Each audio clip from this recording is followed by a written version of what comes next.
Have you ever felt that sharing too much with your family sometimes does more harm than good? As we get older, there's a natural tendency to want to be open and honest with our loved ones, believing that full transparency is always the best approach.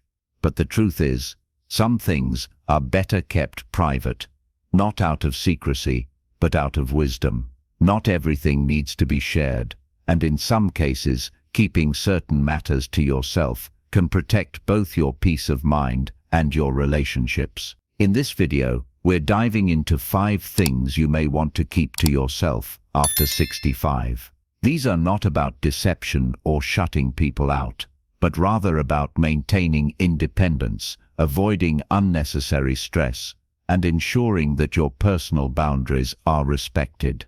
You might be surprised by how much peace can come from keeping a few select matters private. Stay tuned until the end, because understanding these 5 things could change the way you interact with your family, giving you more freedom in your later years. Now, let's get started. Number 1. Financial decisions and assets. One of the most sensitive topics as we age is money. You might think that being completely open about your financial situation with your family will prevent misunderstandings, but in reality, it often creates more problems than it solves.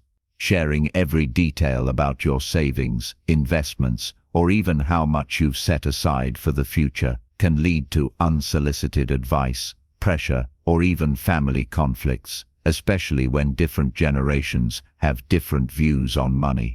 Some family members may mean well, but their concerns or opinions can start to feel like interference. And in some unfortunate cases, people who were once distant suddenly become very interested in your finances once they realize what you have. You might have seen it happen before. Someone in your age group shares their financial plans with their children, only to find that their decisions are questioned at every turn. Maybe you've seen a friend deal with constant pressure about how they should spend their money, whether it's being told they should downsize, invest differently, or set aside more for grandchildren.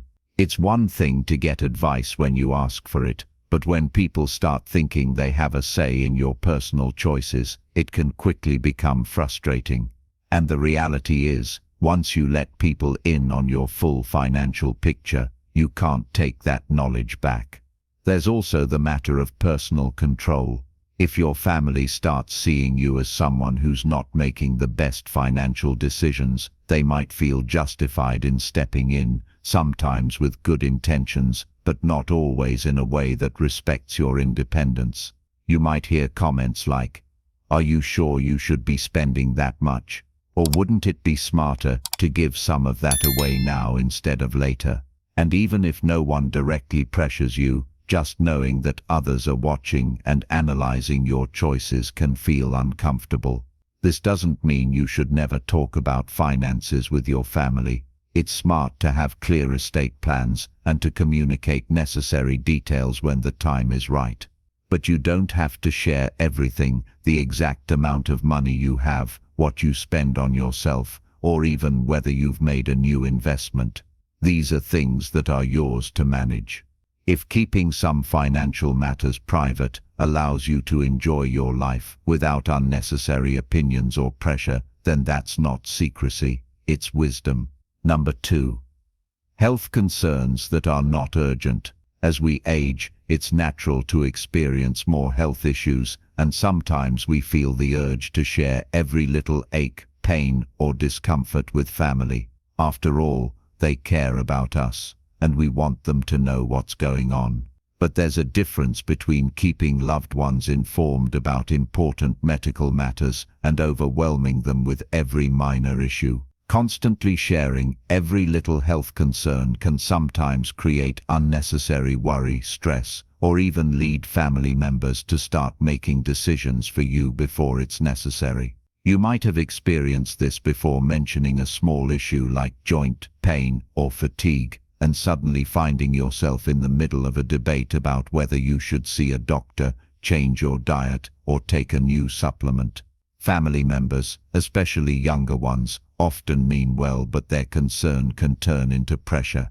Before you know it, they're researching treatments, scheduling appointments, or even making comments like, "You really need to take better care of yourself," as if you haven't been managing your own health for decades. There's also a psychological side to this. If you constantly talk about your health issues, even the minor ones, your family may begin to see you as someone who is declining faster than you really are. They might start treating you differently, assuming that you're more fragile or incapable than you actually feel. And once people see you in that light, it can be difficult to change their perception. Suddenly, they're hesitant to include you in certain activities, questioning your ability to travel or suggesting that maybe you need extra help, when all you did was mention that your knees were aching more than usual that day. Of course, it's important to communicate major health concerns, especially when they impact daily life or require family support.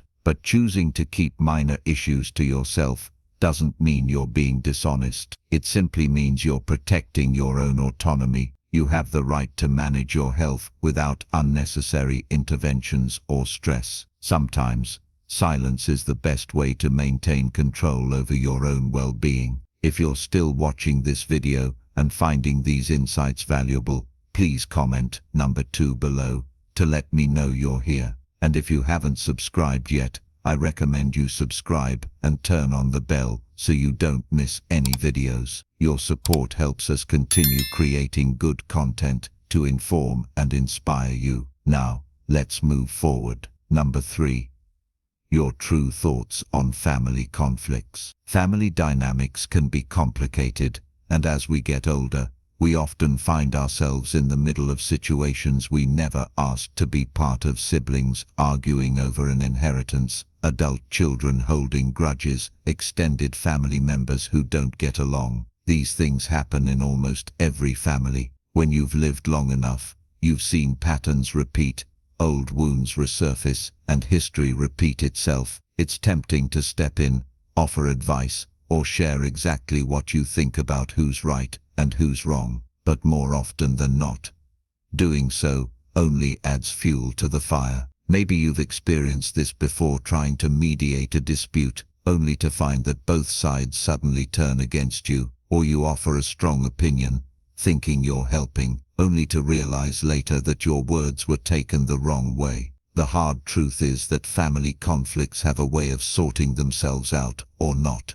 regardless of your input. And when people finally do move on, they tend to remember what was said in the heat of the moment. If you take sides or express a strong opinion, you might find that even after the argument is long forgotten, the resentment toward you still lingers. This is especially important when it comes to opinions about younger family members. Saying what you really think about a son-in-law, a daughter's parenting style, or a relative's life choices might feel honest in the moment, but those words have a way of sticking. People rarely forget when they feel judged or criticized, even if your intentions were good. What feels like helpful advice to you might feel like rejection to them, and that can create emotional distance that never quite heals. That's why one of the wisest things you can do after 65 is to practice selective silence. You don't have to agree with everything or pretend problems don't exist, but you also don't have to comment on every family situation.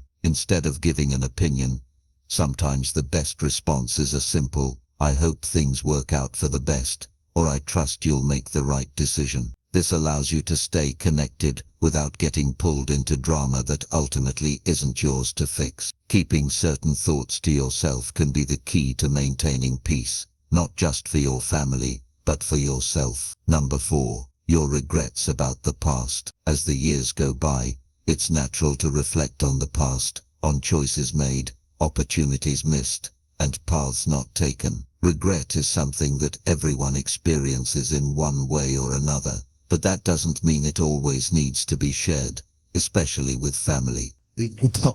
When parents or grandparents express regret about the past, the children often take it personally. If you mention that you wish you had spent less time working and more time with family, your children might hear, "I wasn't a good enough parent." If you say you regret not moving to a different city or pursuing a different dream, they might take it as an indirect way of saying your life with them wasn't fulfilling.